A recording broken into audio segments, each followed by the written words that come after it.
प्राचीन काल के महापुरुषों के क्रम में आज हम चाणक्य अथवा कौटिल्य की बात करेंगे। ऐतिहासिक दृष्टि से यह व्यक्ति अत्यंत महत्वपूर्ण है।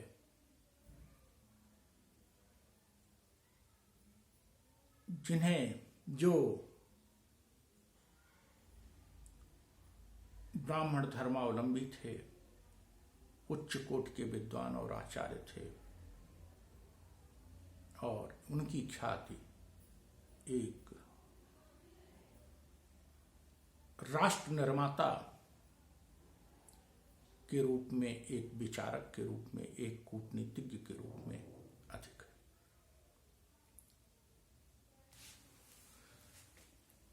उन्होंने भारत में पहला एक साम्राज्य स्थापित करने में महत्वपूर्ण भूमिका निभाई, मार्गदर्शक की भूमिका निभाई।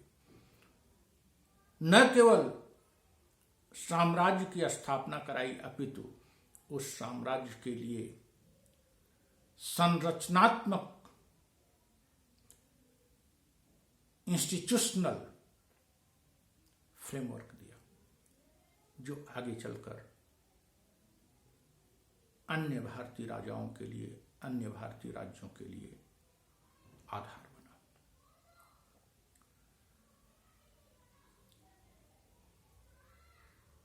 चौथी शताब्दी ईसा पूर्व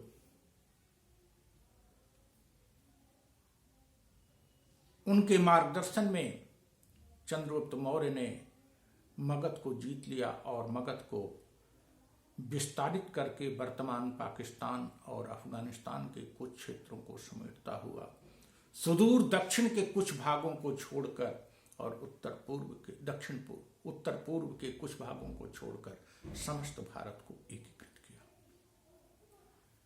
यह कार्य चंद्रगुप्त मौर्य ने किया चाणक्य के मार्गदर्शन में, और एक बड़े साम्राज्य की स्थापना हुई जिसे मौर्य साम्राज्य कहा जाता है।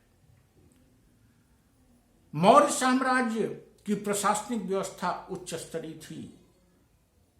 मौर्य साम्राज्य प्रांतों में विभक्त था।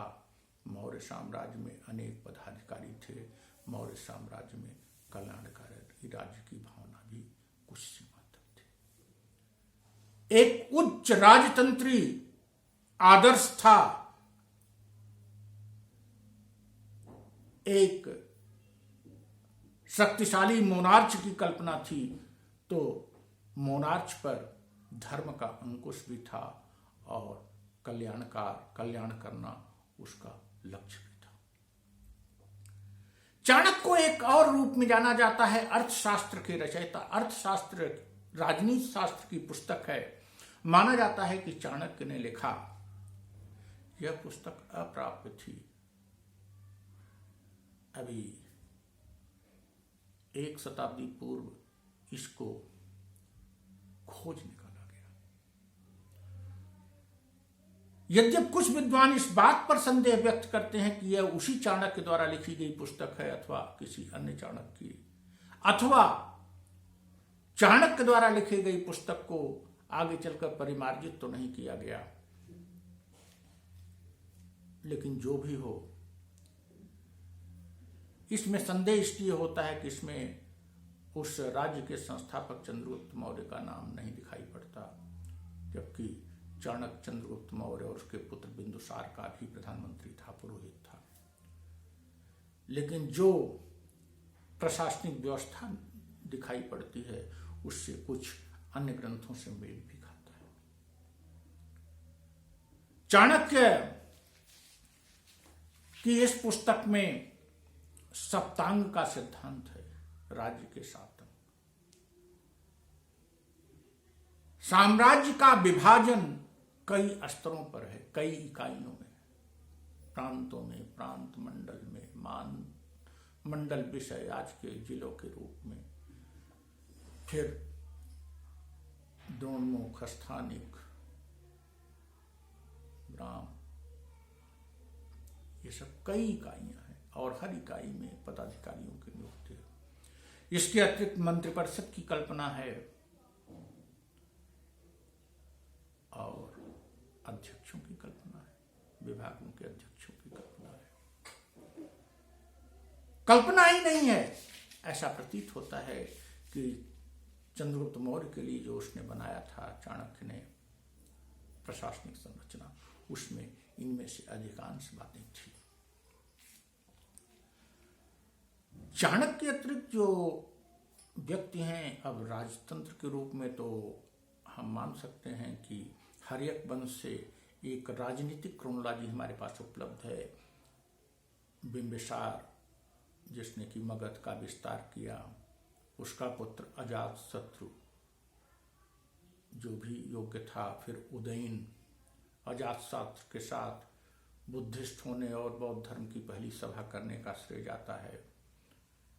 फिर उसका पुत्र उदयन जो एक फोर्ट का निर्माण करता है, ब्रिज का निर्माण करता है पटना में, तत्कालीन राजगृह में।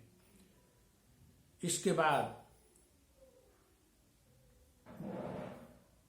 हर्यक वंश के बाद शिशुनाग वंश, जिसमें कालाशोक एक प्रतापी राजा है जो दूसरी सभा बौद्ध धर्म की कराता है। और फिर घननंद ऐतिहासिक है नंद वंश में, जिसको समाप्त करके चंद्रगुप्त मौर्य ने मौर्य साम्राज्य की स्थापना की। फिर चंद्रगुप्त मौर्य और फिर बिंदुसार और फिर अशोक। ये सब अब स्पष्ट क्रोनोलॉजी दिखाई पड़ती है, क्योंकि राजनीतिक क्रोनोलॉजी जिसको आप कह सकते हैं कंस्ट्रक्ट किया गया है, यद्यपि धर्म के धार्मिक ग्रंथों को ही आधार बनाकर और कुछ सीमा तक पुरातात्विक अवशेषों को देखकर, और विदेशी यात्रियों का विवरण ने क्रोनोलॉजी बनाने में महत्वपूर्ण भूमिका निभाई। इस क्रम में एक शासक आता है मौर्य साम्राज्य के बाद, शुंग वंश आता है, जिसमें पुष्यमित्र शुंग था 2nd सेंचुरी BC में। ऐसा माना जाता है कि अशोक के बाद बौद्ध धर्म का प्रभाव बढ़ गया था मौर्य शासकों पर। ऐसी स्थिति में जनसामान्य में नाराजगी थी, साम्राज्य सिकुड़ रहा था। पुष्यमित्र शुंग ने मौर्य वंश के अंतिम शासक बृहद्रथ की हत्या करके शुंग वंश की स्थापना की और ब्राह्मण धर्म में फिर एक बार परिलक्षित हुआ। अब एक महापुरुष दिखाई पड़ते हैं मनु, जिन्होंने सामाजिक संरचना, न केवल राजनीतिक संरचना अपितु सामाजिक संरचना के लिए अनेक महत्वपूर्ण नियम बनाए, जो आज भी किसी न किसी रूप में, कुछ नियम गुणवत्ता सकारात्मक रूप में तो कुछ नकारात्मक प्रवृत्ति अब समेट लिए हैं, आज भी जारी है। उन्होंने वर्ण व्यवस्था को संस्थागत रूप देकर ये कार्यों का विभाजन था, जिसमें बाद में जन पर आधारित करके दोष आ गया और मनु को उसका दोषी माना जाता है। लेकिन मनु को पहला लॉ गिवर माना जाता है। उसने एक विधि दिया, उसने नियम दिया, उसने कानून दिया, और जिस कानून पर लंबे समय तक भारतीय समाज चला और आज भी उसके तत्व विद्यमान है। मनु भी ऐतिहासिक व्यक्ति थे। इसके बाद एक दो व्यक्ति आपको हम बताएंगे जो कि ऐतिहासिक होने में संदेह है, नहीं तो सभी ऐतिहासिक व्यक्तियों की हम चर्चा करेंगे और प्रमुख पुस्तकों की चर्चा करेंगे in my next video. Thank you.